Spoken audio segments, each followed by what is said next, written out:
Good morning, Dawg Nation. I'm Brandon Adams, and this is DawgNation Daily, the daily podcast for Georgia Bulldogs fans, presented by Kroger. We are so excited about a fun weekend coming up. Obviously, G-Day on Saturday, a chance to see so many of you in Athens. Looking forward to all of that, and a chance in today's program to get ready for it all there as well. Some of that from a recruiting standpoint. Jeff Sentell joins us here in a few minutes, and we will get all of the details about a big, long list of elite recruits expected to be on hand for Saturday. And off the top of the program, national media putting Georgia in the spotlight here. One position group in particular that seems to have drawn the fascination from the sort of media types all spring long. That's true again one more time ahead of GA tomorrow. I'm going to talk to you about that and also kind of explain why I think the actual feeling from within DawgNation is probably a little bit different. So we're going to cover all of that. Glad to have you with us. There's also a wild, and I mean wild, soap opera taking place somewhere else in the SEC today. And this is, I will say, pretty entertaining. So we'll cover all of that ground. Happy to have you with us for it. Let's get it started. DawgNation Daily, the daily podcast for Georgia Bulldogs fans, presented today by Kroger. And it begins right now. Today's episode of DawgNation Daily is brought to you by Kroger, fresh for everyone. Presented by DawgNation.com. This is DawgNation Daily, the daily podcast for Georgia Bulldogs fans. Here's your host, Brandon Adams. On yesterday's show, we spent a good bit of time talking about the Georgia defensive line, the edge rushers, John Stinscomb's belief that that's the most interesting thing to watch for on G-Day on Saturday. And that is, in some respects, kind of a continuation of a little bit of a theme for us during the offseason, which is that if you want to really guarantee your best chance at competing for a national championship, if you're Georgia here this year, best chance to do that might be upgrading the performance of, if you just want to call it your front seven, that's fine, but it's sort of like defensive line plus edge rushing outside linebackers. Getting more elite play from that group might be the most important thing for Georgia to do to really guarantee itself the best chance of competing for a national championship again. And one of the things that makes that conversation so intriguing are all the potential names who could make all of that just so much more likely. We talked about Damon Wilson yesterday and all that kind of stuff. And I feel pretty confident that we kind of are at least zeroing in on the right discussion when we're doing those kinds of things. But what I find to be kind of fascinating is, while I believe our talk yesterday probably reflects the feelings of the fan base within the bubble of DawgNation and those who are probably watching Georgia most closely, I do think it's really interesting. The more you kind of pull back from, like, say, 10,000 feet outside the bubble, so to speak, of DawgNation, the more it's a different position group that seems to have people talking all the time. There are, like, some sure things, some known commodities around Georgia. Obviously, everybody by now sort of feels like they know what Carson Beck brings to the table, and that's generated plenty of discussion. But anytime the sort of unknowns around Georgia come up, biggest question marks, best spring position battles, and all those kinds of things, it's another position group that seems to get talked up over and over and over again. And this is true as well here on this Friday, final day before G-Day tomorrow. Once again, there is a position group for Georgia where admittedly the competition is pretty fierce and intense that is just sort of heavy on the minds of a lot of national media types, and probably getting the biggest spotlight right now of almost anything else compared to any other position group for this Georgia program at the moment. I'm talking about the Georgia defensive secondary. The latest example of this, after ESPN has had its turn and others have had their turn, a writer named Chip Patterson for CBSSports.com, looking at the sort of best position battles, most competitive, jockeyings for playing time around college football ahead of some big spring games coming up on Saturday. And for Georgia, it is the defensive secondary that gets mentioned. I want to show you this on the screen. I'm going to read what Chip had to say about the Georgia defensive backs. He says names to know here: Dalen Everett, Daniel Harris, Ellis Robinson, Dan Jackson, Janelle Aguero, KJ Bolden, and, of course, others. Chip goes on to write in this story about these position battles to watch during spring games. Javon Bullard, Tyke Smith, and Kamari Laster are all off to the NFL, creating a fascinating battle as the Bulldogs shuffle pieces at cornerback, safety, and Georgia's star position. Chip says that Dalen Everett started every game at corner opposite Kamari Laster a year ago, solidifying at least one spot in the secondary. Let's pause on that for a moment. We sure that's true? Are we sure that Dalen Everett is a solid, essentially guaranteed starter at one spot in the cornerback situation for Georgia? Maybe, maybe not. Put a pin in that for now. Chip goes on to write, after that, it's going to depend on competition and development. Julian Humphrey briefly entered the portal but stuck with the team. He's hoping for a bounce-back season after battling injuries last year. Sophomore Daniel Harris offers good speed and length, and five-star early enrollee Ellis Robinson has drawn praise despite his need for more time in a college strength and conditioning program. So that's the sort of blueprint kind of, put on display there by Chip Patterson, CBSSports.com, that of all the teams in the country that have big aspirations the upcoming year and all the position groups for those teams, the Georgia defensive secondary, one of the most interesting competitions right now. And I think I would say back to Chip, actually, it might be even more interesting than you realize. Even if we think overall what's happening for the defensive line and what's happening at edge rusher are perhaps more important for Georgia's championship hopes, we don't deny that the competition at defensive secondary is intense. It could have massive ramifications, and we'll get to all of that, obviously, over the course of today's show and throughout the next few days. And as I said, maybe even more competitive than Chip realizes in the piece that he wrote there for CBSSports.com, because while Dalen Everett does have the experience, guys like Harris and Humphrey, their decision not to transfer and remain at Georgia has drawn, I think, pretty positive reviews thus far this spring. And Georgia kind of knows, with the transfer portal opening up on April 15th, let's just be real and honest here for a moment, that for guys who've kind of had a little bit of a wandering eye, or we had suspicions they had a little bit of a wandering eye, making sure they know that the opportunity for playing time exists for them in the summer, that's probably pretty valuable for Georgia. And frankly, just given what we think that Harris is, what we think that Humphrey can be, a guy like Everett saying, you're a guaranteed starter right now, you've got this starting position on lock, boy, you'd have to be pretty good for the spring overall, and G-Day in particular, to really have that said about you, knowing how competitive it could be with guys like Humphrey and Harris, and just how much of an opportunity any Georgia player could perhaps have to go elsewhere if things don't, quite work out. So from that standpoint, the defensive secondary is fascinating, and we do get a chance to see this for ourselves with G-Day coming up tomorrow. So with that in mind, it was interesting to hear a few days ago from the one Georgia starter that we know in the secondary. That's the safety Malachi Starks. Starks is one of the very best players in all of college football, regardless of position. He's also injured and not going to play tomorrow and has not really been going through the reps during spring practice here either, but he's watching very closely. He's also a smart football player, so when he watches, he knows what he's looking at. And so he was asked when he met with reporters just the other day, kind of like the final moment of kind of hearing from Georgia officially before G-Day on Saturday, he was asked what a successful day for the Georgia secondary would be on G-Day tomorrow. This is what this is what Malachi Starks said a couple of days ago about, kind of what he wants to see from his position group, the secondary, during the G-Day scrimmage. This is Malachi Starks.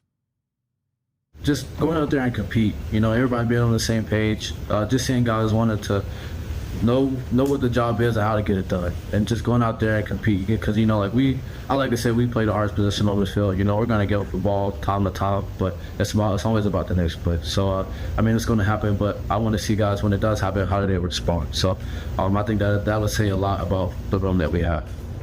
So I have joked a little bit that sometimes I don't really feel like I'm really good at watching the defense on G-Day, and obviously during the season, I enjoy watching the Georgia defense every bit as much as I like watching the Georgia offense. In fact, if you're going to go back to 2021, I was sort of thinking about this at the time. You know how, sometimes there's that moment where you sort of feel like you need to just run to the bathroom or go get yourself something to drink or something like that, and maybe some teams in some years, when the defense was on the field, if you had to get up during the game, that's the time you're getting up. But when Georgia was playing defense in 2021, there's no way you're missing that. That's the show. That was the thing to watch. Of course, you enjoy watching Georgia defense during the season, but on G-Day, sometimes I have to admit, perhaps, it's just whatever. It's just true that I have a tendency to sort of fixate on the offensive guys a little bit more, during a G-Day performance. It sort of feels like it's a showcase for the offense more so than the defense. We've kind of given you all the explanations and reasons why perhaps that's true. That's something we've certainly talked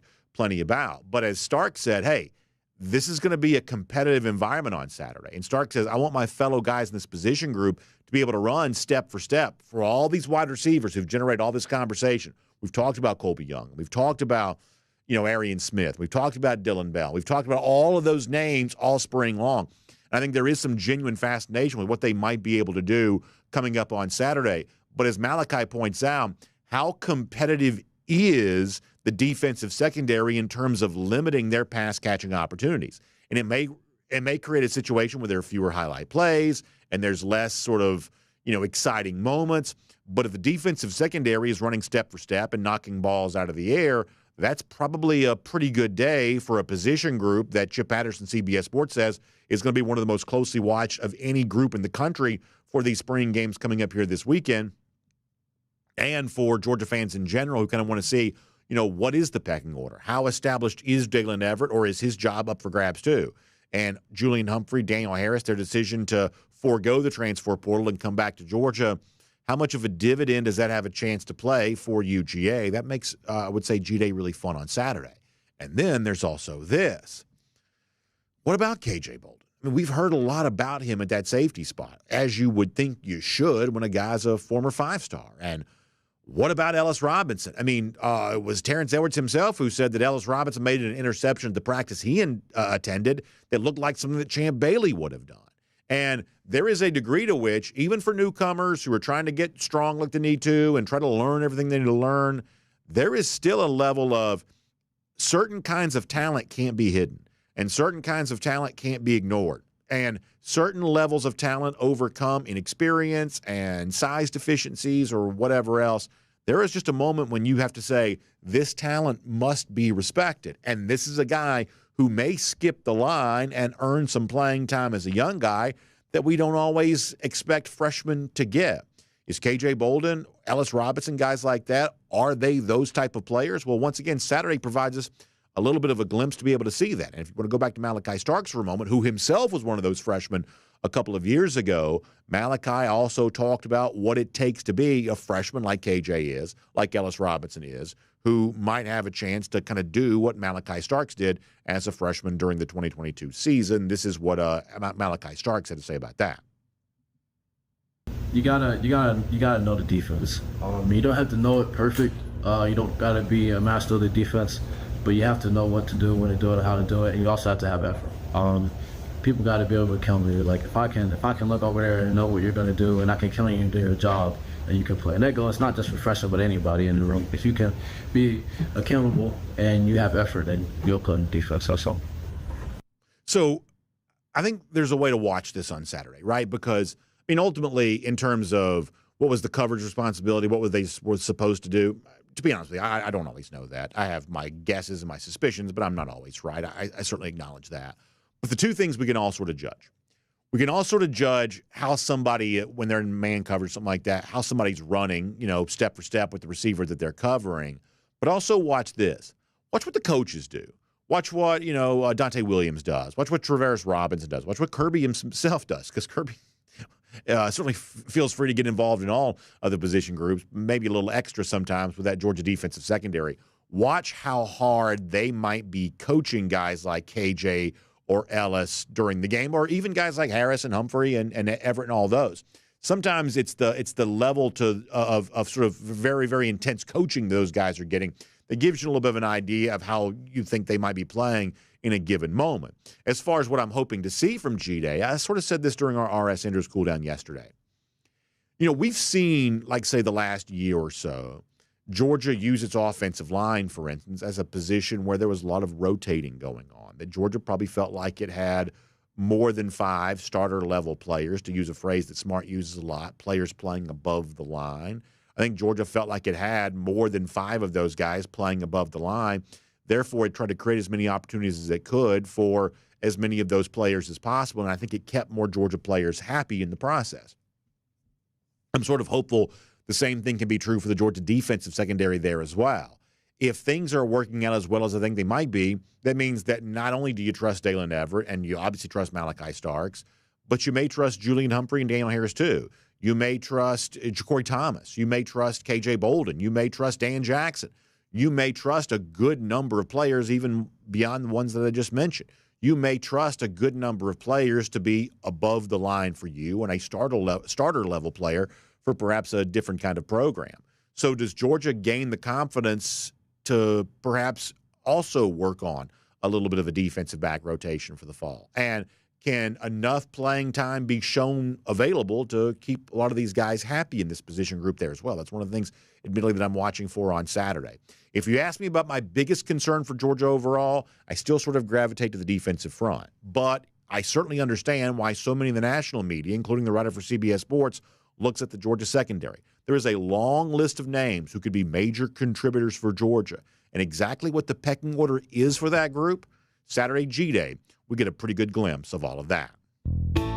My name is Brandon Adams, and this is DawgNation Daily, the daily podcast for Georgia Bulldogs fans, presented today by Kroger. We are happy to have you with us, no matter how you get to us today, live on video across all platforms at 10 a.m., Always a lot of fun to be doing that with you. Radio, Athens Sports Radio 960 The Ref. Podcast, including posting the show at the world-famous DawgNation.com. Really, really happy to have you as a part of the program. And so thankful to have our friends at Kroger as a part of the program, too. I want to give you a big announcement here from Kroger. We've talked before about their membership opportunity. It's called Kroger Boost. And Kroger Boost is a great way to save money at the fuel pump. You get twice the fuel points for every dollar you spend there at Kroger. It's also a great way to enjoy free grocery delivery. A lot of really good things come your way because of Kroger Boost. Or for now, you can also try it for free for 30 days there as well. You can save up to $1,000 a year when you earn those 2 times the fuel points and you get the free grocery delivery. So that's big savings, big opportunity, and they're going to give you a nice taste of that to try for free for 30 days. So I want you to go to Kroger.com/boost for more on that. One more time. Kroger.com/boost to find out about how you can save and experience Kroger Boost on kind of a short-term basis and find out what a great membership model that is and then be a part of that. They're coming up. Really, really good stuff. Kroger.com/boost for more on that. Let me also give a shout out here to tomorrow.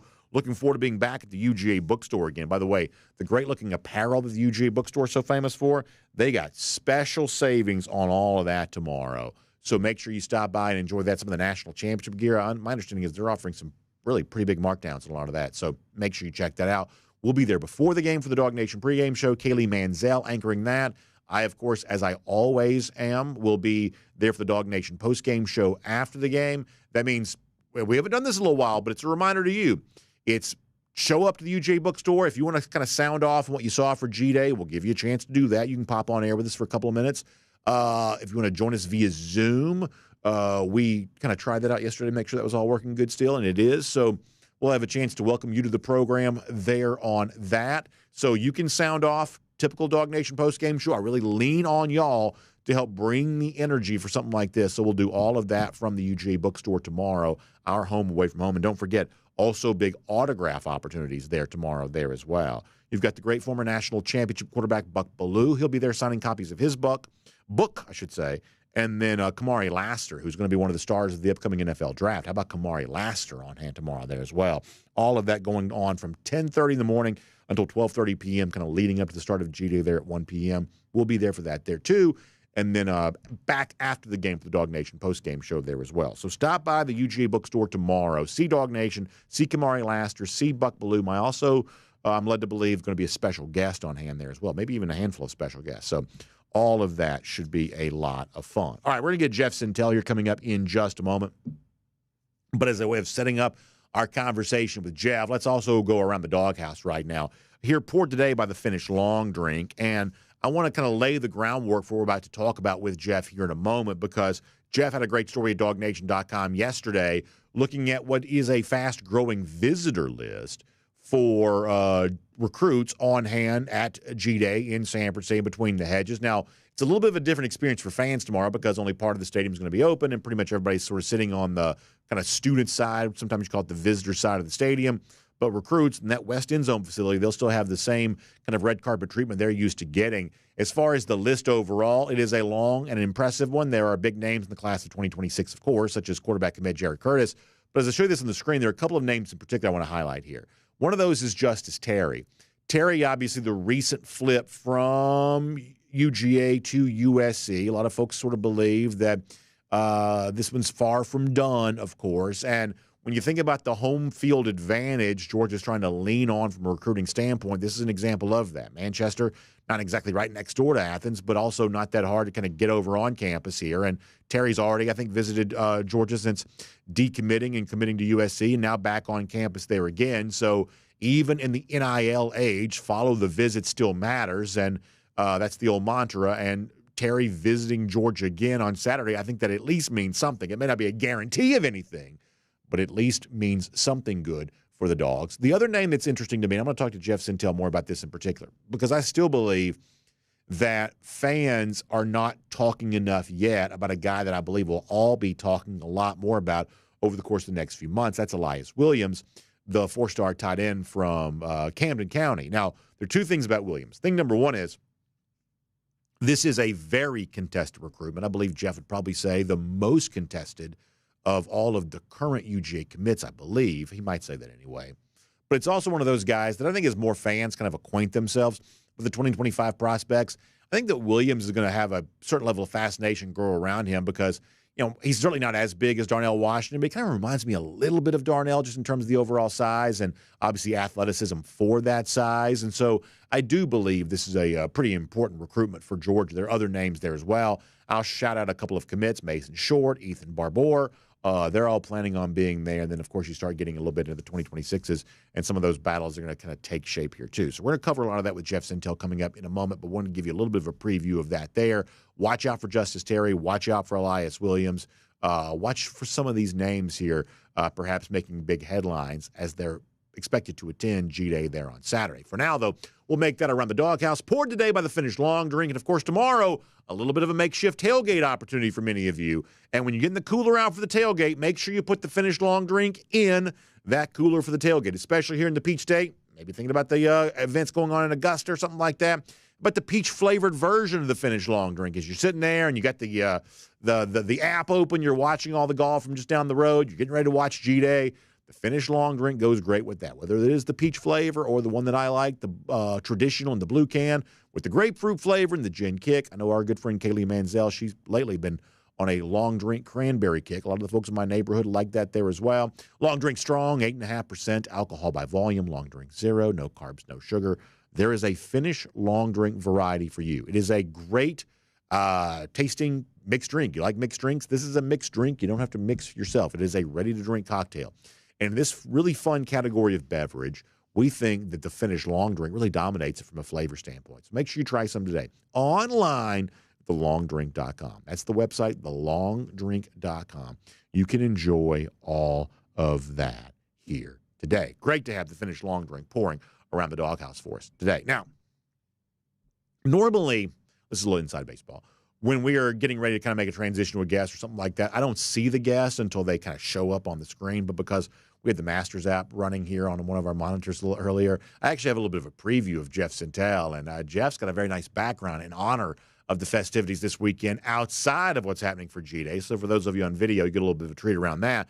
But for those of you listening, radio, podcast, everything else, what you really come for is the recruiting information that Jeff provides. So let's dive into that without further ado and get everything we need to know about all the top prospects on hand for the Georgia spring game tomorrow, known as G-Day. Let's talk to Jeff Sentell here today on DawgNation Daily, presented by Kroger. From Athens and across the SEC or wherever the recruiting trail may lead, here's a DawgNation.com insider. Well, let us say hello to Jeff Sentell. He has got his Augusta National background. You see Amen Corner right there behind him, and hopefully conjuring up a few amens from our gallery here today with some of the recruiting talk we're going to have here. And, Jeff, let's just kind of dive into this, if you don't mind, on some of the recruits that, based on what you reported at DawgNation.com, who we are expecting to see tomorrow. How much of a home field advantage is it for Georgia getting Terry back on campus again? And, you know, if I'm out there in L.A. and I'm bragging about, you know, what I think my, NIL apparatus is able to do, or the glitz and glamour of Hollywood is able to do, the fact that Terry, you know, continues to visit Georgia and continues to be on hand for this sort of more homespun style of recruitment that Georgia's famous for. If I'm a Trojan right now, how concerned would I be about all of this? Hey, Brandon, good morning. I think it's probably I think their apparatus, as you dubbed it, was called the Circle of Victory. Well, I think the Circle of Victory might be a little a little tepid about seeing him back in Athens. Now, there is some intrigue here a little bit with Justus on Saturday. Like, Georgia's going to host some recruits on Friday, and actually today. And we believe that Justus will be in that group. And there's a little bit of, I guess, intrigue about whether Justus stays over until the weekend. So Justus Terry may be in town for G-Day weekend, but not perhaps for G-Day. Of course, if he decides to stay over and take in all festivities for G-Day, that can only help the Bulldogs. As I wrote, Brandon, I believe this is a recruitment that Georgia can still win and should still win. And I think it's going to be very interesting. I think this is one of those, since we've got greenery in the background, I think this is a visit where Georgia needs to plant the seeds of doubt or just the realization of why he really chose Georgia in the first place. I mean, whenever I see and type USC commit Justus Terry, I think of the many conversations I've had with Justus, and I think of how he was kind of quietly egging on, always talking to Elijah Griffin about coming with him to Athens and joining him at Georgia. I don't think those feelings that those good vibes went away after just one trip out to Cali, especially for a homegrown Georgia boy like Justus Terry. So I think there's a long ways to go in that one. Brennan, I think we've officially reached spoiled status where I've gotten some comments from social media and on DawgNation forum channels and also on Hedges, I believe, on Wednesday, where Jordan Carter, 5-star out of Douglas County, is not going to be at G-Day on Saturday. That's some information he updated me with on yesterday. These lists are always very fickle. They're very fluid. A lot of people rush to get them out just to show that they're Johnny on the spot with their reporting. Sometimes I try to hold back because I know these things are bound to change. If I know 30 names that are going to be on G-Day on a Monday, that usually changes to 34, but maybe you've lost 7 and gained 7, something like that, or gained 3. So it'll be very interesting there. But I think the one stickler point you'll probably laugh at was somebody said, "Oh, we're only getting 6 5-stars in for G-Day right now. What's the problem?" I mean, we've officially reached that like maybe pinky sipper point of elite national recruiting where people are wondering about the 5-star count not hitting double digits for Georgia's 15th spring practice. Do you think it's fair? We've talked a lot about Bear Alexander this week, both the initial rumblings he was going to transfer and then the subsequent, I guess, backtracking on that, remaining at USC. Is it fair for Georgia to point out in a situation like this, are you sure you want to go there and let Lincoln Riley hold your talent hostage and squander your ability the way that he might be with a guy like Bear Alexander? And I know they've made coaching changes and there's all kinds of promise about how this time it's going to be different. We're bringing in the guy that coached Aaron Donald. Let me tell you something. Chuck Smith coached Aaron Donald. All right, Chuck Smith's the guy that got Aaron Donald ready for the NFL draft. It wasn't anybody else. But the point is it fair game if you're Georgia to kind of point out, are you sure you want to do this based on the proofs of concept that exist other places? I think it's kind of, what is that? There's a part of me that wants to say all is fair and love and NIL wars. But what Georgia does, Brandon, is they've traditionally tried to just accentuate the positives. And there's a phrase like that goes around really well and tracks really well. It's what is understood doesn't really need to be explained. I think Georgia would just accentuate the D-line development, the guys that will be around him. I think there was one point about it, how the aftermath of Justus Terry's flip to USC was an example with they're going to find a way for me not to be double teamed. And I don't really know if that's what you really want out of a defensive lineman, because if you're really good, you're going to draw a double.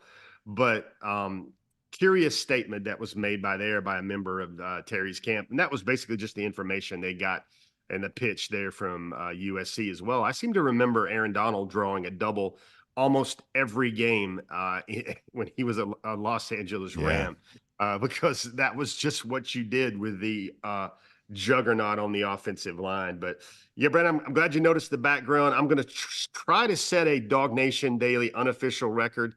Maybe the captivating greens of Amen Corner will keep this segment a doodle-free segment during Brandon's DawgNation Daily guest Jeff always gives away a lot of my secrets. I do have a tendency to sort of doodle on. We don't do much of a show sheet around here. We don't have much of a rundown. But what we do, I have a tendency to sort of scribble on here a little bit. For those watching on video, they'll see some of that. Most of this is just little notes for me. But there's also a little bit of, a little scribbling every now and then on that. I talked about Elyiss Williams a moment ago there as well. Williams, I believe, you've reported is expected to be there. And I think the Williams recruitment is sort of fascinating for me because I don't think the chatter around this has caught up to the player as of yet. This is, I think, one of the and by the way, I'm going to apologize to Williams because my graphic doesn't give him full credit. He's a 5-star according to the 24/7 Sports Composite, so I shortchanged him a star there. So let me apologize to Williams there for that. That's my fault. But anyway, in the case of Williams, this is probably the most contested recruitment of any of the current Georgia commits, I would think. And I think there are a lot of people who wonder, can Georgia hold on to Williams? So with him coming back, I think he's a very important player for this class, even though Ethan Barbour is another tight end that I really like as well. I would say a little bit different kind of player.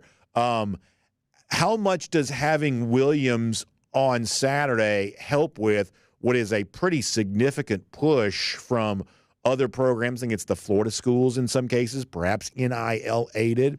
How much does having Williams on campus on Saturday give Georgia a chance to quiet some of that down? I think it's really big. I think it's big that he'll get to see, and Brandon, we all know this, man. G-Days are pass fest, man. There's no inside zone. There's no ISO calls. There's really not a lot of mammoth, line blocking in the trenches. So the ball will be in the air a lot. Elyiss, who is really one of those prospects, and you're right, Brendan, he's been a 5-star since they slotted and rated this class because it's just that obvious, man. Number 1 tight end in the country. Hartley always works ahead. He's a champion for that. But, I think the thing with Hartley is he's going to have to play a lot of defense with Elyiss Williams. You used to hear a lot of chatter about Florida schools. I think FSU and specifically maybe lost some steam in terms of their chase a little bit. Miami is huge. Miami has, all those advantages besides the lovely beaches of South Beach and everything else to draw in a recruit. So I would say, yeah, you're right. I mean, you do hear some rumblings. People wonder about, hey, could Dell McGee possibly pry Bo Walker away from this class at running back?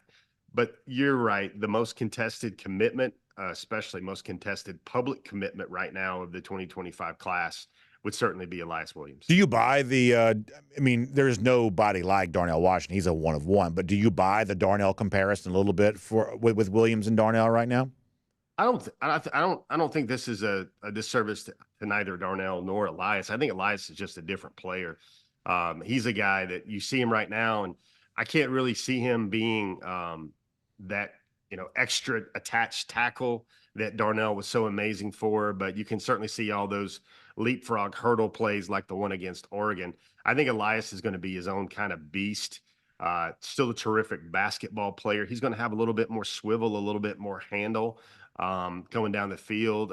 Really, there's some, I'm sure if you talk about the true flex end type stuff, that's what you would do with a guy like Elyiss Williams. I mean, a lot of the things that Georgia was going to get eventually when Pierce Sperling III was ready to go, kind of being that, oversized tight end, like, Jimmy Harrell speaks to my mind right there, the great Seattle, New Orleans type guy. Yeah, Jimmy Graham. Yeah, Jimmy Graham. Yeah, thank you for the correction there. But I think that's a type of player that I think Elyiss can be, really smooth, really silky, and, really kind of like an Antonio Gates for the modern era a little bit. I love my online chatter, and we've gotten some of that this week for Darren Ikinnagbon, who certainly seems like maybe trending in a good direction for Georgia here right now. Also, as you've reported, the 4-star defensive lineman expected to be in the building on Saturday there as well. Looks like this might be going in a good spot for Georgia here at the moment.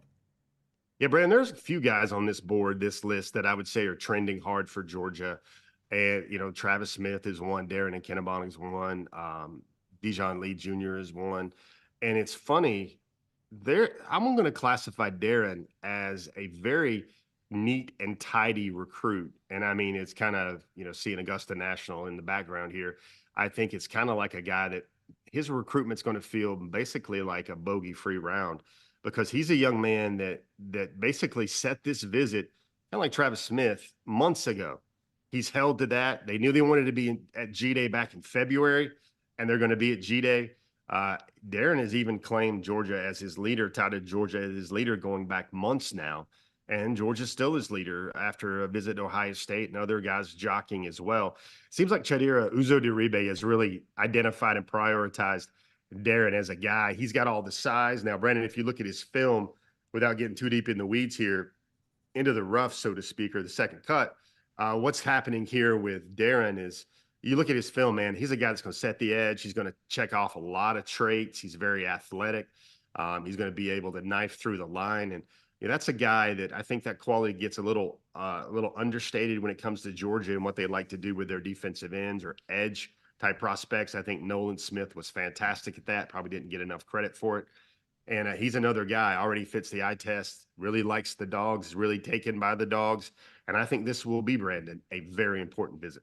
Really fun to consider there on that. And obviously, the guys that we used to talk about a year ago or so, all of a sudden they get really their first chance to demonstrate what they're all about tomorrow. So in the time we have left, I want to focus on some of these, freshman names here a moment. We started our show today by talking about, Elyiss Robinson and KJ Bolden and guys like that who I think have a real opportunity to kind of vie for some playing time there in the defensive secondary. But if we broaden it out a little bit more than that, who are the freshmen that you would say are kind of most on your mind for exciting debuts and the type of people that we could be buzzing about for a few days to come and on our Dog Nation cruise and all that? Like, who are the freshmen kind of on your mind as we head towards tomorrow?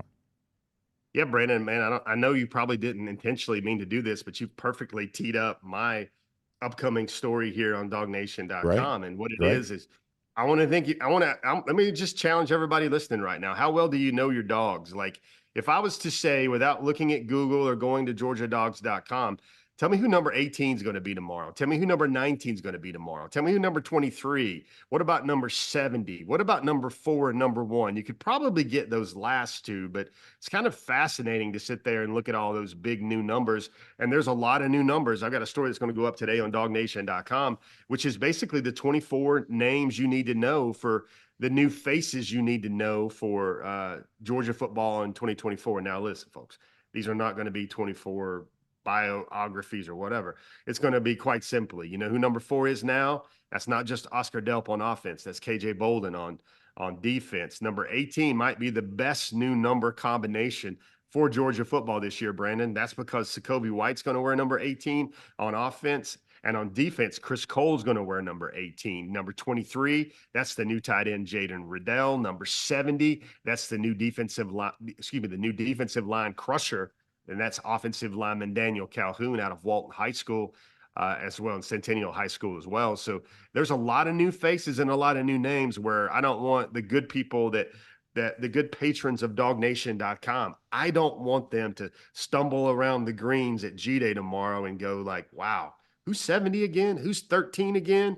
Who's number 18 again? What about number 17? Who's that fella? Let me go check that roster. Well, we got you on the pages of DawgNation.com today. How about some of those guys that you're especially interested in seeing? I'm really interested in seeing like Sakobe, human joysticks, what people are going to start calling him in that Isaiah McKenzie realm right there. It's going to be really hard for number 70, Calhoun, to really show himself, but I think he's making himself into a second-team offensive line guy already after like one spring in Athens. Number 99, Joseph Jonah Ajanye. How about number 94, Xavier McLeod, Brandon? That's the transfer over from South Carolina. He was Mr. Football for South Carolina in the 2022 season, and I think that's really important because he's a guy that came down to South Carolina and Georgia. Maybe didn't choose wisely with his decision, but he got a chance to hit the reset button, and now he's still a redshirt freshman defensive lineman for Georgia. I think Georgia needs him to play very well this season and maybe make that surge sometime around the fall. But, the guys that in the obvious answers, Brandon, I think most people, if you had to say who are the 2 or 3 freshmen you can't wait to see on Saturday, they're going to say number 1, Elyiss Robinson. I think Elyiss is going to play a ton in that game on Saturday. Number 4, KJ Bolden. We heard Malachi Starks rave about him this week when Peaches gets excited when we talk about those 5 stars. Because you heard Malachi Starks this week just rave about how KJ's soaking things up like a sponge. That's what gets Peaches barking when we talk about 5 stars on the DawgNation Daily program. There's a lot of guys that, got to remember, 22 enrolled, but there's still 6 more coming in the class of 2024 that still have to graduate and go through high school. So, there's little players. I can't wait to see how much of an impact a guy like Chris Cole, number 18, is ready to make. There's a lot of guys. And then there's like these subtle number changes, Brandon. I bet as much as you consume Georgia football and know, I bet if I told you, could you go 2 for 2 on who's the new number 7? I definitely could not. I can go ahead and tell you right now, I am not, especially with this new team, I am not numeric roster, Jeopardy winner. I can promise you I will not be able to do that.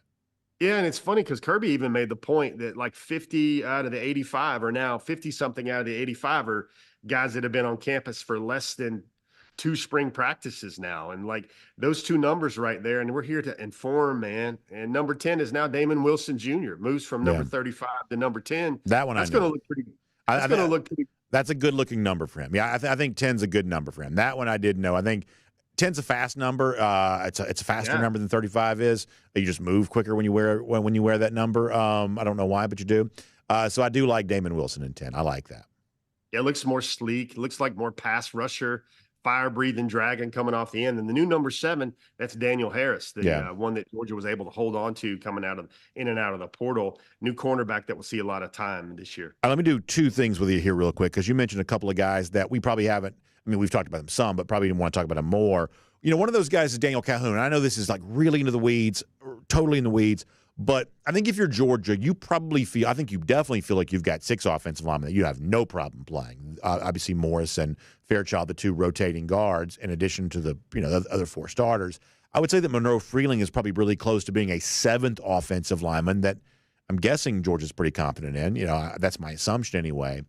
I think the story for Calhoun is, and I brought this up on a show the other day, I think the story for Calhoun is kind of really being, I would say, that 8th offensive lineman that perhaps gets himself above the line and becomes the guy that Georgia would be okay putting into a game. Of course, you've got a 2 deep, but within that second-team offensive line, there's a little separation between some guys and others, where a guy like Freeling, I think, is probably pretty close. And if there was to be something happen, that's a guy that could really emerge. And maybe he will emerge even beyond injury at some point in time this year. And then, Calhoun, because of the sheer size, because of the fact that he sort of plays the game, I think, in a little bit of a nasty way, which is a compliment, of course, that's one of those guys there as well that could really be in that kind of trusted above-the-line group before the season is done.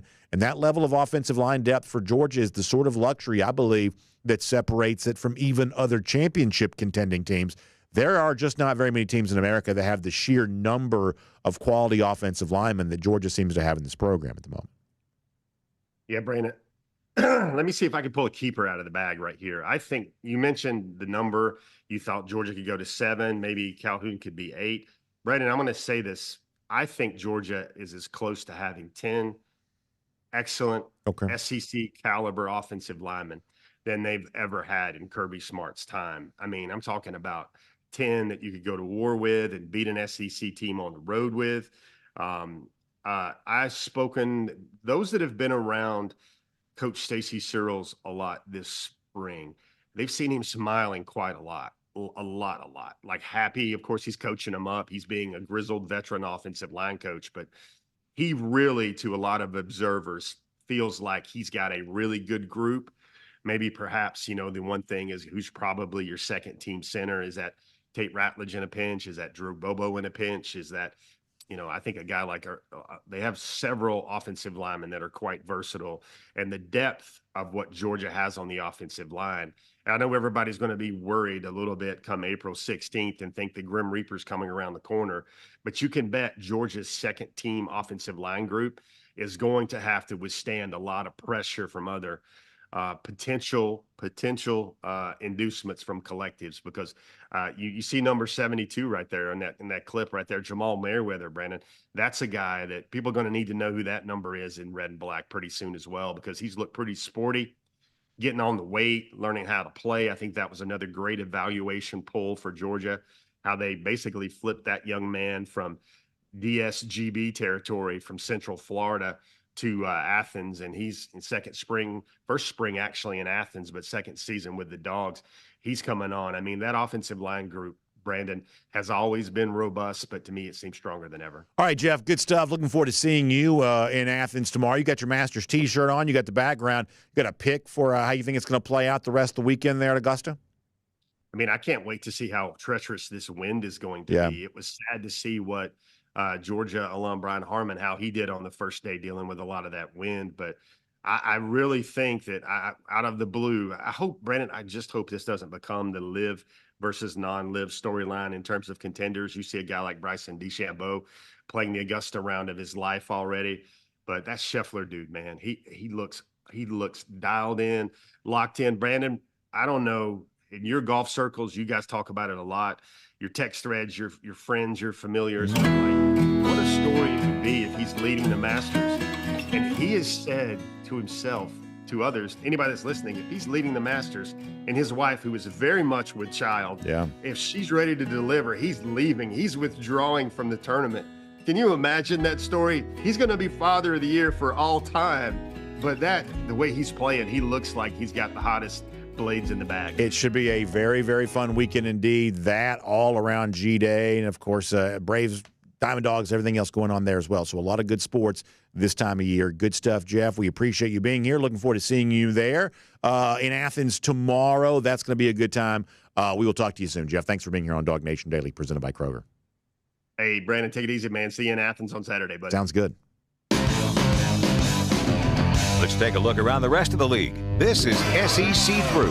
One of the other freshmen I was going to mention to Jeff, obviously we could talk about 1,000, we just don't have time to do all of it, but Jeff brought up Sokovia Y. And look, I think there's so much media around Georgia, and every player who comes in the Georgia program gets such a level of hype that they all seem to have the potential. This guy could be a superstar. And I think it's important to note that, look, there's also something to be said for the guys that you're just going to like, right? It's like, is Sokovia Y ever going to be, Brock Bowers is going to be a 3-time All-American. Sokovia Y is a wide receiver, kind of playing the slot. Is going to be a 3-time All-American? Well, obviously, history would suggest that's a pretty hard thing to do. But is Sokovia Y going to do a lot of things over the course of his Georgia career that makes you very happy to have him on the team? And could some of that be predicted by the way that he perhaps goes out and performs tomorrow? I think in a way it kind of could be. And I do think in college football it's still really important to have good dudes on the team. And Sokovia is just a good dude. I've had the opportunity to be around, obviously, his cast team that he played for in high school a good bit. I love that organization up there. Steve Gates, former Dog, by the way, football player, is the coach there. He does a great job. And, you get a chance to see Sokovia on both sides of the ball there as a high school player, and you just realize that he just plays the game the right way. And in this day and age of players who get a lot of glamour and players who seek a lot of glory, there is still something to be said for, just being a player who loves the game. And I believe that's what Sokovia is. And I think that there's going to be a lot to like about Sokovia Y. It may not be at the Ellis Robinson level or what you sort of think of as what a guy like Brock Bowers achieved during his career, or, it's not necessarily this is the 5-star, who's about to be, the hottest name in the sport. It may not necessarily be that.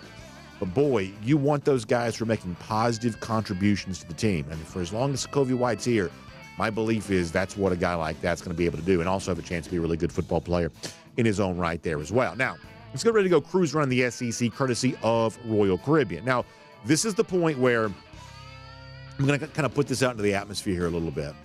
Obviously, back in January, I was really very privileged to be among the first to be on the newest Royal Caribbean cruise ship at the time, Icon of the Seas. And as I think ahead to what's about to take place in July, I'm really kind of hoping that I also maybe get a chance. Maybe. We never know. Obviously, all of this is, we'll just have to see how it goes. But wouldn't it be great if I could come back and do my job well by telling all of you, kind of from a first-person perspective, what it's like to be on board the newest Royal Caribbean cruise ship that's about to debut. And, of course, I'm talking about Utopia of the Seas.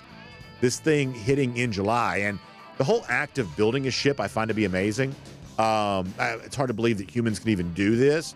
And yet, in the case of Utopia of the Seas, did you know this? They're actually completing this a little bit sooner than they had planned to do.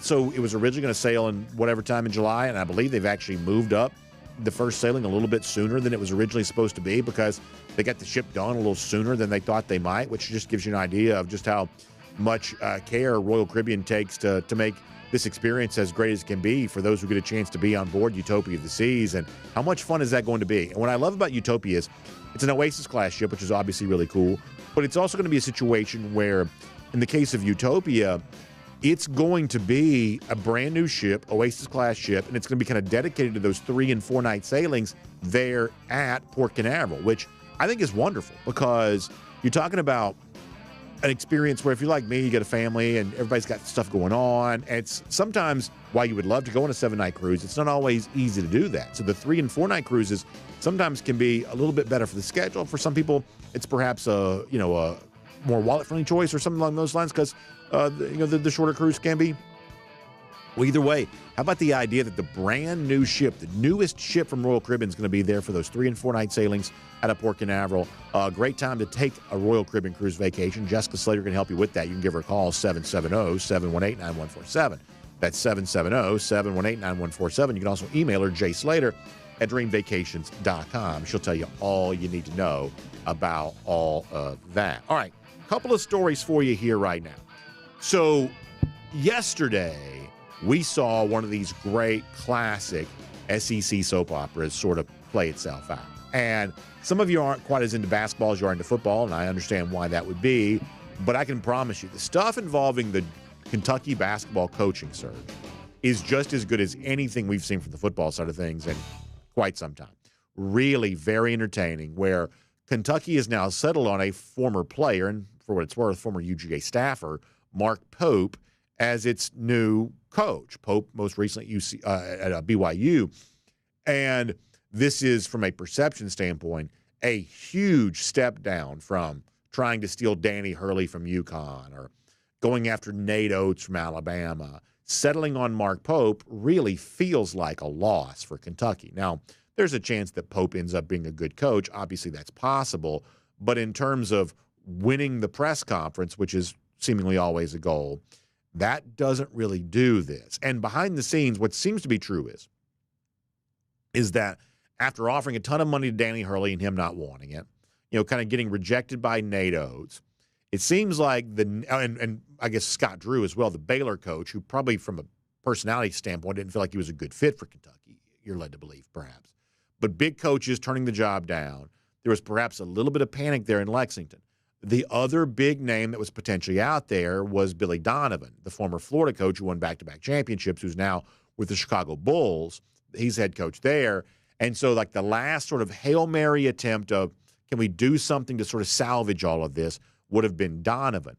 But apparently, according to reporting, and there's some, I guess, pretty well-sourced reporting coming out of Lexington on this, Donovan didn't want to get involved with this job discussion until after the Bull season came to an end, which is obviously still a few weeks away. So would have been willing to have the talk, but didn't want to do it until he was kind of done coaching the Bulls here this year. In other words, he was going to be interested in some very high-level negotiations if he was going to go to Kentucky and be a part of that pressure cooker there and get back involved in college basketball, something he was more than happy to leave a few years ago when he moved on from Florida.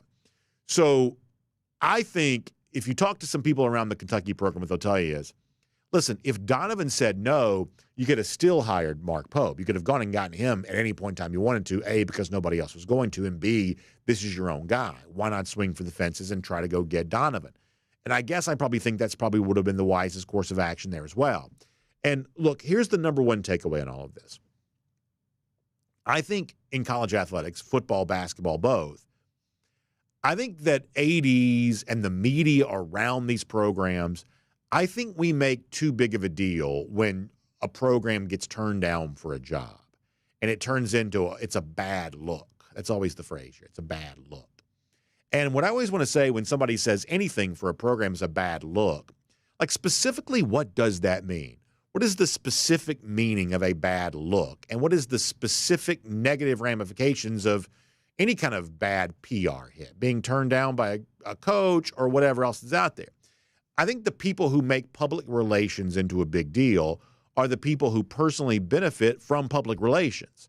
And that if you're in charge of the organization, I think you're better suited to just say, no matter what the issue is, in this case it's hiring a coach, PR doesn't exist. That a bad look or bad PR or anything like that, that's just a PR department trying to justify their position.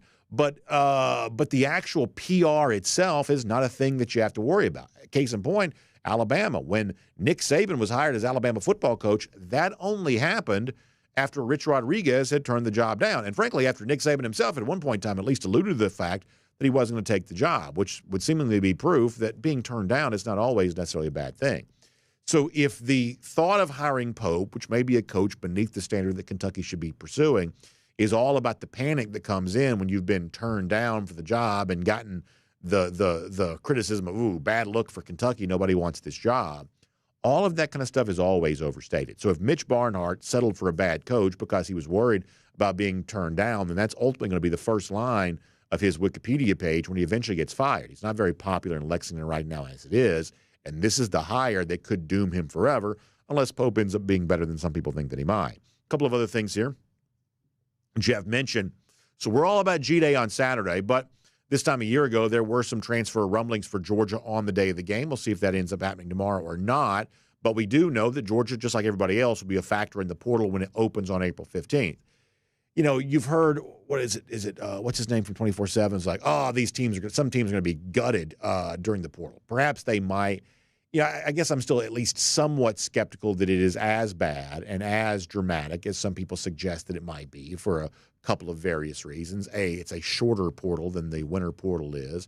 And also, you're talking about a pretty short time frame in terms of, I guess, establishing yourself at the new place that you go. There will clearly be some big names, but if that's the case this year, that's different than the previous portals have been. Perhaps all of this gets fueled by the fact that they're not going to really enforce the one-time transfer rule anymore. Maybe that makes it a little bit of a bigger deal. But I guess I'm sort of expecting it to be a big deal, but perhaps not quite as apocalyptic as some have suggested it might be. And we'll tune in to see if I end up being wrong about that.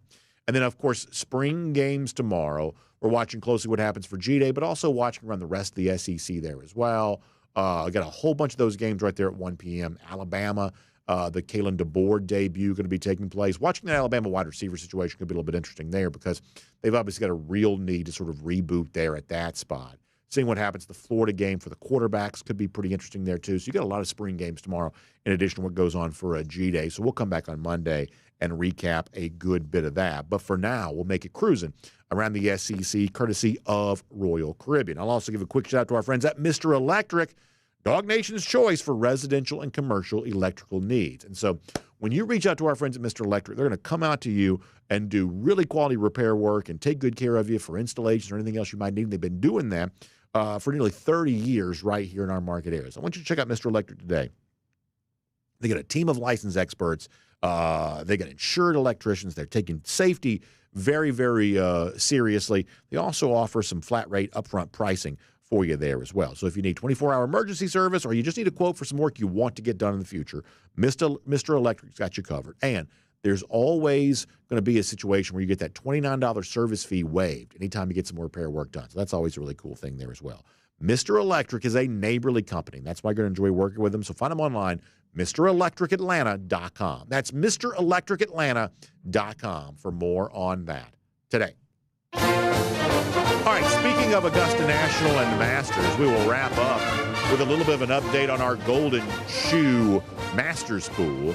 And I'm going to show you the top three here because that's all I can fit on the screen here right now. Some pretty clever team names in our group here as well. Coming in at number 3 is Dog Tricks.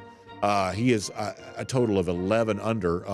His team, a total of 11 under par there. This is, by the way, not current. This is through round 1, which concluded yesterday. So Dog Tricks third right now, 11 under par. Homa Land Security, which is obviously a play on Max Homa's name, and Max Homa, one of his top guys there. Homa Land Security coming in at number 2 at 12. Actually, that's a tie for the first place spot between Homa Land Security and then Eddie's Blindfold in honor of our Eddie the Blind Squirrel here. Also at 12 under par there as well. All three of the top teams enjoying Scotty Scheffler right now, as you might expect. So pretty interesting stuff, and a lot of UGA guys in the mix there on that too. So we'll continue to update that and come back and award the winner there on Monday. Really fun group of folks being a part of our Golden Shoe Bracket Challenge. I should say Golden Shoe Masters pool. So we'll keep our eye on all of that. Lousy, stinking Gators About 1,252 days. That's how long it's been since Florida's beaten Georgia. That is our Gator Updater. Y'all have a great day. I'll see you tomorrow in Athens. Come by and see us at the UGA bookstore. Back here Monday for DawgNation Daily, presented by Kroger. We'll look forward to talking to you then. And on video, time now for the R.S. Andrews Cool Down. R.S. Andrews, the one you turn to for your air conditioning, heating, plumbing, and electrical needs. Showing up on time, doing the work that's promised for the price that's promised. You can trust our friends at R.S. Andrews on all of that. All right, I'm going to pop over and get some DawgNation.com comments. I do have to be kind of quick on the comments today, y'all. I apologize. Big day in Athens tomorrow. A lot going on for me today.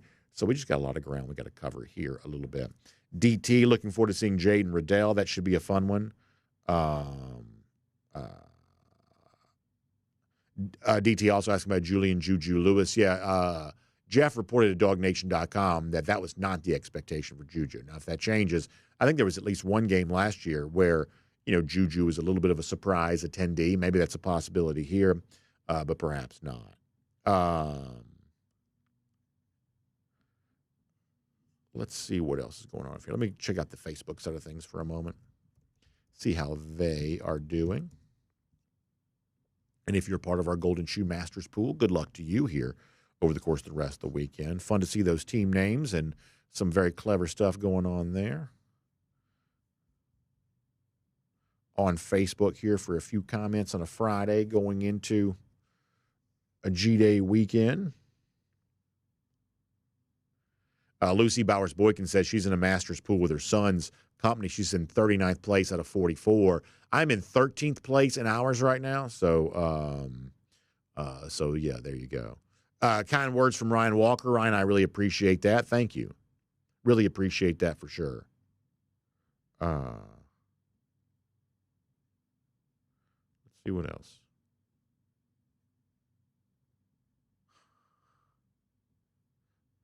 Apparently we had some interesting visitors to our Facebook comment section a little earlier, so there you go.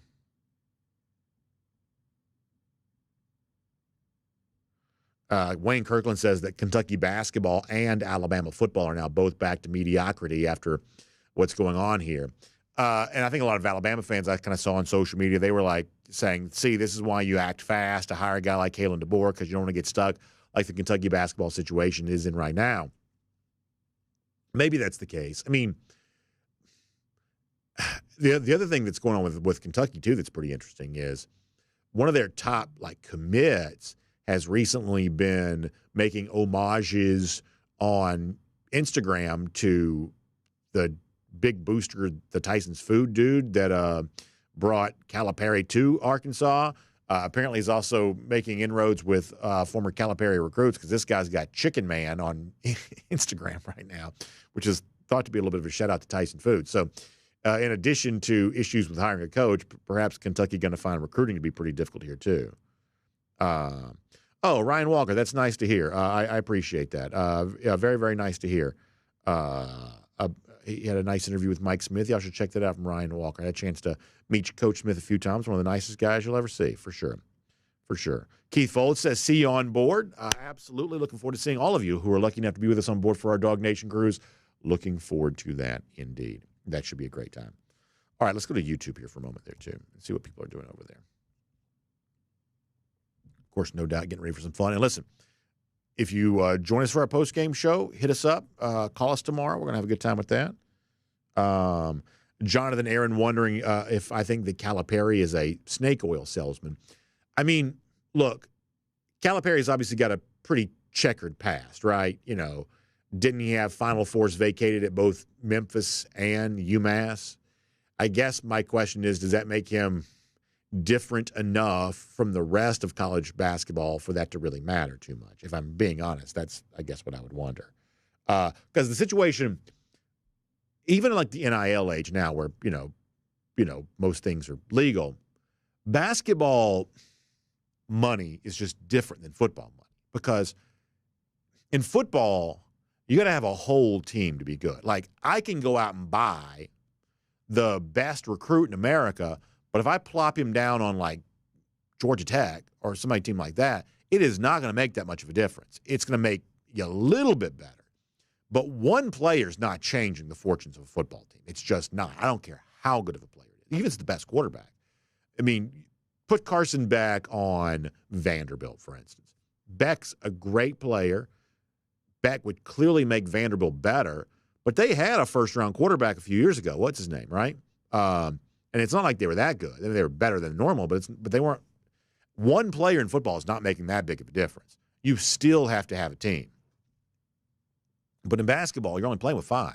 One player makes a huge difference in basketball. And 2 players, now you got Jordan Pippen, right? Now you've got the kind of duo that can give you a real chance to be a champion. So therefore, the money that gets thrown around in basketball is just, I believe, a lot higher than the average football players make. Kind of like the NFL is compared to the NBA. That's sort of the way the NIL game works in college too. And so people see, well, so-and-so is making this money, and they assume, well, if the basketball player's making this, how much is the football player making? But football's just a very different sport. So the point is the idea of sort of the slimy basketball coach, to the extent that that sort of stereotype sort of exists. Some of that's just because being as aggressive as possible and, doing whatever it takes to get a couple of big-name talented guys, there is just such an incentive to do that's what some people are going to want to do. Jay Cutler. Thank you, Spencer. I apologize. Jay Cutler was that quarterback there for Vanderbilt. I'm telling you, the names these days, like I almost had Cutler, but while I'm talking, it's like I'm trying to get the synapses to fire there on that. When I'm 80 doing this show, there's no telling. I'm not going to know anybody's name. I am not going to know anybody's name, and I can't wait for that. Let's see what else. Crow King going to be there. Looking forward to seeing you, Crow King. That's awesome. Please, come by and see us, Crow King. I'd love to do with that. Foster Moss says right now that Scotty Scheffler's walking away with the Masters. So I've got the monitor on over here. It's hard. It's just hard to talk and look at the same time. So I've got the monitor on. I haven't seen squat from this all day long, to be honest with you. But we said this on the show yesterday, that for the very first time since Tiger was in his prime, this was a Masters where the story is really a binary thing of does Scheffler win or not. And, Jeff referenced the live stuff a little earlier. I think last year the main story of the Masters was the separation between the live guys and the tour guys, the PGA Tour guys. I think this year the play of Scheffler has, I would say, superseded the division within the sport. And right now, I don't care if you play live or if you play PGA Tour, everybody's chasing Scheffler at the moment. Everybody is. And so on Sunday, one way or another, this is either the story of, well, Scheffler got that additional major to kind of validate the run that he's been on, or isn't it kind of weird that the overall obvious best golfer in the world currently only has one major championship? So one way or another, the main headline of this event after Sunday evening is going to be Scotty Scheffler, either because he punctuates this early run of his career, or he kind of leaves something on the table at a time in which he's just dominating the sport in a way that nobody has since Tiger Woods. There have been a lot. Look, the same way in like the NBA, there's always going to be a next Jordan. In the NFL, there's always going to be a next Brady. There have been a lot of next Tigers. I'm not here to tell you that Scotty Scheffler is the next Tiger, but no one has dominated golf like Tiger since this. Not even Koepka with the major championships. That's still not week to week. Koepka has proven very good at kind of flipping a switch for majors, which is in its own right pretty fascinating. But week to week, the dominance of Scheffler is really eye-opening. And getting a chance to punctuate that with a major championship would be a huge deal.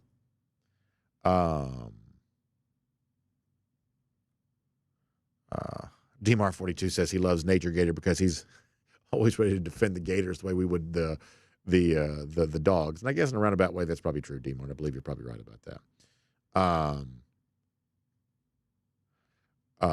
Let's see what else. Let me go one more trip around each of the comment section. Then after that, we got to get going, y'all. We got a lot to do here. Anything back on Facebook again before we all wrap it up for today? Jenny Chastain says she's ready to watch the G-Day game. Jenny, I'm right there with you. We're glad to have you in the comment section here today and looking forward to that game coming up on Saturday. Lucy Bowers-Boykin said she picked DeChambeau, but then went back and changed it because she doesn't like him. Yeah, Lucy, we were saying this for our first and 15 a little earlier. I don't like DeChambeau either, but I do like having him around because I think he's pretty interesting, as weird as he is. I think he's kind of interesting. But I'm also kind of like you, too. It's like when I'm doing like a pool or something like that, when you're picking kind of a handful of golfers for like a daily fantasy thing or a kind of a pool like this with your friends, I have a very hard time picking guys that I don't like. Now, ultimately, I guess your chance to win supersedes a lot of things, but DeChambeau is not a guy that I enjoy rooting for. So I would have a hard time picking him too. Eric DeVorency said, if anybody watches like AAU basketball, one great kid can change everything, especially if that's a center or a point guard. Eric, I'd say you're probably right about that. Jonathan Moore says, how about Dylan Raiola at Nebraska as an example of what might be a great quarterback prospect who may be pretty limited in changing his team's fortunes? And Jonathan, I believe that's maybe a pretty good comparison. All right, we're going to get ready to wrap it up for today. So fun weekend coming up. Going to have a good time. UGA Boy for Life Brunetti says, if I got a cold, stay away from our players. I'm not sick. And listen, Jay Shipes always tries to start that up, that you don't realize how serious some people take this stuff. Jay's always pushed the idea that I got close to the Georgia football players when I had a cold. Hey, I've never been sick. I've been doing this job for 9 years. I've had one sick day in 9 years. I don't get sick. I don't feel discomfort. But Jay tried to push that nonsense. Was it the Peach Bowl? He tried to push that, trying to get me in trouble with people. Johnny Surf Dog says, look, I'm already enjoying the weekend. I just haven't shaved. I did tell our audience this earlier. This was a little pre-weekend no shave. I knew I was going to be shaving tomorrow for a work day, so I decided to go a little casual here on a Friday. All right, we got to go. Good stuff. Appreciate you being here. Always. What was that? Anyway, we got to go. Y'all, check out RS Andrews online, rsandrews.com, for your air conditioning, heating, plumbing, electric needs. They will show up on time. They'll do the work that's promised, the price is promised. You can trust them on all of that, including air conditioning, getting it tuned up to factory fresh specs. It's going to be a nice, pleasant spring weekend. It's a reminder to you that really hot weather will be here before you know it, and you want your air conditioning unit to be ready for it. So find RS Andrews online, rsandrews.com, and they'll get you tuned back up. Somebody may have told you you need a new AC unit. Eventually you might, but for now, RS Andrews might be able to tell you how to get some new life out of that old unit. So find them online, rsandrews.com. Great day. See you in Athens tomorrow. Back here Monday, DawgNation Daily, presented by Kroger. We will look forward to talking to you then.